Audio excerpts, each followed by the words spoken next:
Welcome to day 319 of this one-year chronological Bible reading. Today's passage is from Luke 24 and John 20 to 21. Luke chapter 24. But on the first day of the week, at early dawn, they and some others came to the tomb, bringing the spices which they had prepared. They found the stone rolled away from the tomb. They entered in and didn't find the Lord Jesus' body. While they were greatly perplexed about this, behold, two men stood by them in dazzling clothing.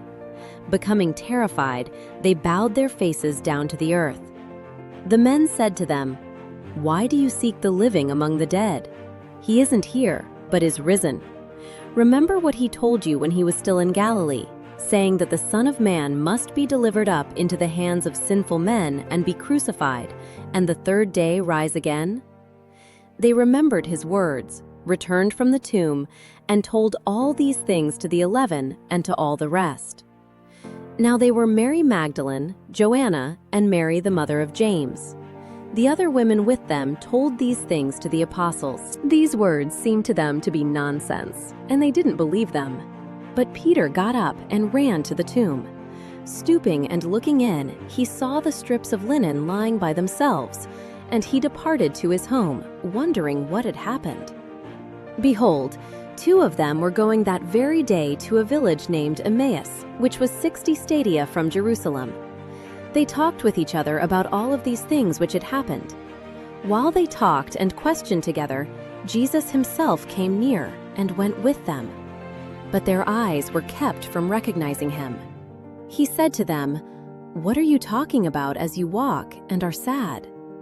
One of them, named Cleopas, answered him, "Are you the only stranger in Jerusalem who doesn't know the things which have happened there in these days?"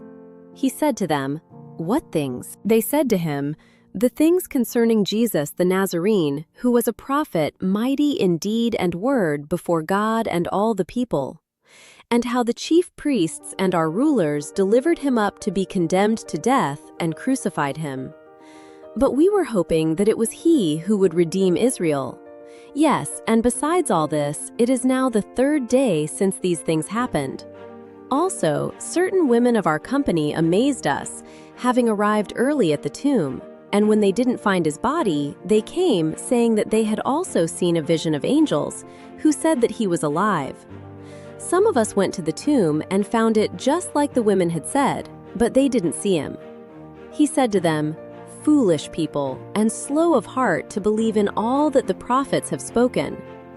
Didn't the Christ have to suffer these things and to enter into his glory? Beginning from Moses and from all the prophets, he explained to them in all the scriptures the things concerning himself." They came near to the village where they were going, and he acted like he would go further. They urged him, saying, "Stay with us, for it is almost evening and the day is almost over." He went in to stay with them. When he had sat down at the table with them, he took the bread and gave thanks. Breaking it, he gave it to them. Their eyes were opened, and they recognized him. Then he vanished out of their sight. They said to one another, "Weren't our hearts burning within us while he spoke to us along the way, and while he opened the scriptures to us?" They rose up that very hour, returned to Jerusalem, and found the 11 gathered together, and those who were with them, saying, "The Lord is risen indeed, and has appeared to Simon." They related the things that happened along the way, and how he was recognized by them in the breaking of the bread. As they said these things, Jesus himself stood among them, and said to them, "Peace be to you." But they were terrified and filled with fear, and supposed that they had seen a spirit. He said to them, "Why are you troubled? Why do doubts arise in your hearts? See my hands and my feet, that it is truly me. Touch me and see, for a spirit doesn't have flesh and bones as you see that I have." When he had said this, he showed them his hands and his feet. While they still didn't believe for joy and wondered, he said to them, "Do you have anything here to eat?" They gave him a piece of a broiled fish and some honeycomb. He took them and ate in front of them. He said to them, "This is what I told you while I was still with you. that all things which are written in the law of Moses, the prophets, and the Psalms concerning me must be fulfilled."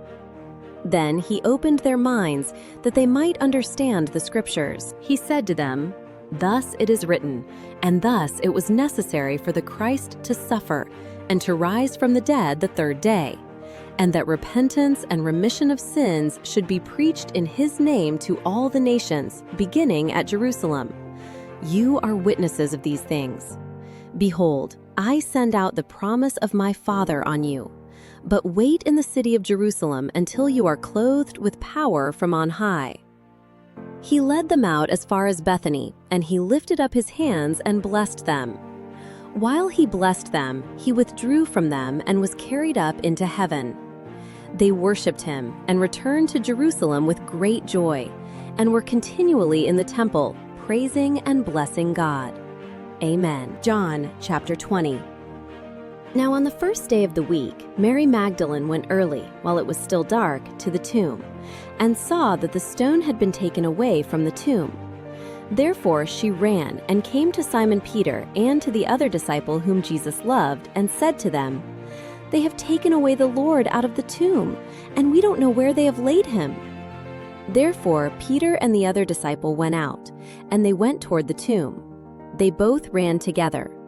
The other disciple outran Peter and came to the tomb first. Stooping and looking in, he saw the linen cloths lying there, yet he didn't enter in. Then Simon Peter came, following him, and entered into the tomb. He saw the linen cloths lying, and the cloth that had been on his head, not lying with the linen cloths, but rolled up in a place by itself. So then the other disciple who came first to the tomb also entered in, and he saw and believed. For as yet they didn't know the Scripture, that he must rise from the dead. So the disciples went away again to their own homes. But Mary was standing outside of the tomb, weeping. So as she wept, she stooped and looked into the tomb, and she saw two angels in white sitting, one at the head and one at the feet, where the body of Jesus had lain. They asked her, "Woman, why are you weeping?" She said to them, "Because they have taken away my Lord, and I don't know where they have laid him." When she had said this, she turned around and saw Jesus standing, and didn't know that it was Jesus. Jesus said to her, "Woman, why are you weeping? Who are you looking for?" She, supposing him to be the gardener, said to him, "Sir, if you have carried him away, tell me where you have laid him, and I will take him away." Jesus said to her, "Mary." She turned and said to him, "Rabboni," which is to say, "Teacher." Jesus said to her, "Don't hold me, for I haven't yet ascended to my Father, but go to my brothers and tell them, I am ascending to my Father and your Father, to my God and your God." Mary Magdalene came and told the disciples that she had seen the Lord, and that he had said these things to her. When therefore it was evening on that day, the first day of the week, and when the doors were locked where the disciples were assembled for fear of the Jews, Jesus came and stood in the middle and said to them, "Peace be to you." When he had said this, he showed them his hands and his side. The disciples therefore were glad when they saw the Lord. Jesus therefore said to them again, "Peace be to you.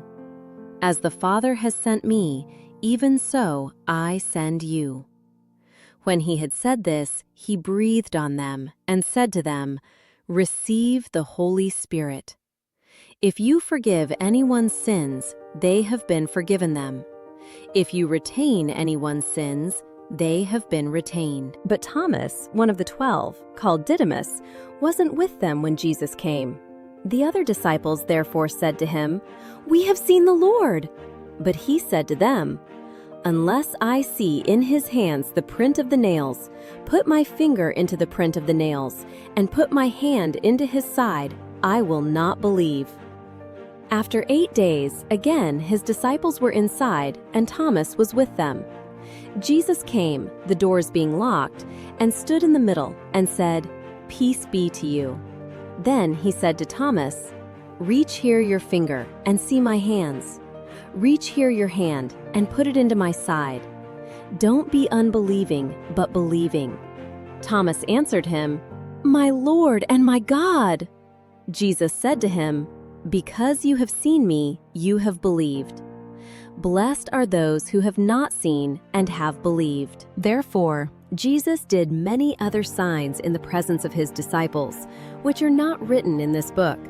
But these are written that you may believe that Jesus is the Christ, the Son of God, and that believing you may have life in his name. John chapter 21. After these things, Jesus revealed himself again to the disciples at the Sea of Tiberias. He revealed himself this way: Simon Peter, Thomas called Didymus, Nathanael of Cana in Galilee, and the sons of Zebedee, and 2 others of his disciples were together.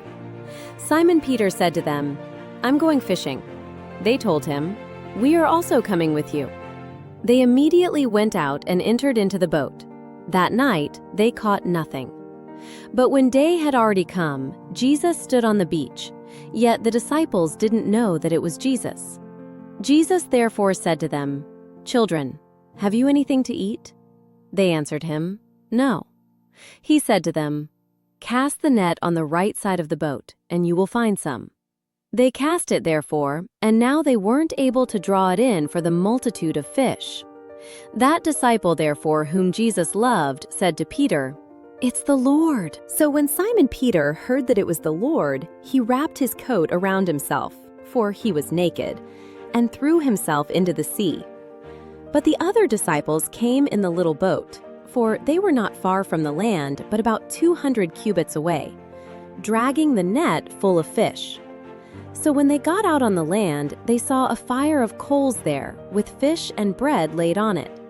Jesus said to them, "Bring some of the fish which you have just caught." Simon Peter went up and drew the net to land, full of 153 great fish. Even though there were so many, the net wasn't torn. Jesus said to them, "Come and eat breakfast." None of the disciples dared inquire of him, "Who are you?" knowing that it was the Lord. Then Jesus came and took the bread, gave it to them, and the fish likewise. This is now the 3rd time that Jesus was revealed to his disciples after he had risen from the dead. So when they had eaten their breakfast, Jesus said to Simon Peter, "Simon, son of Jonah, do you love me more than these?" He said to him, "Yes, Lord, you know that I have affection for you." He said to him, "Feed my lambs."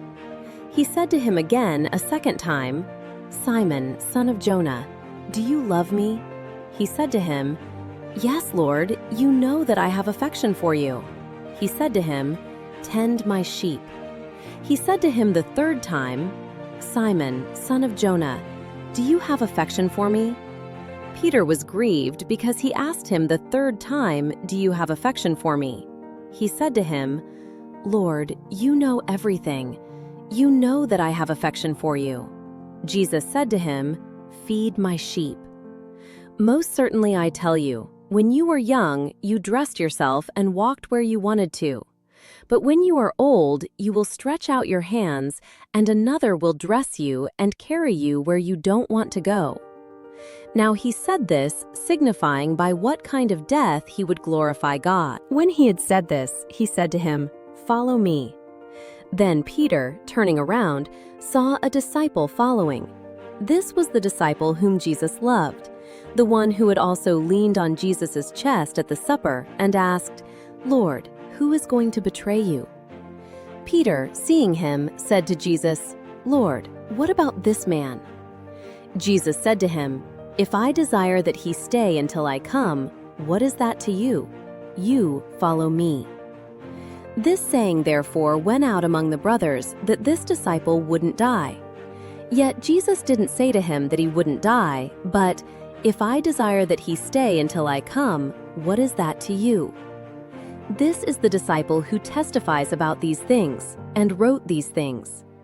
We know that his witness is true. There are also many other things which Jesus did, which, if they would all be written, I suppose that even the world itself wouldn't have room for the books that would be written. Thank you for joining. If you have been blessed by this, please like, subscribe, and share this joy with others. God bless.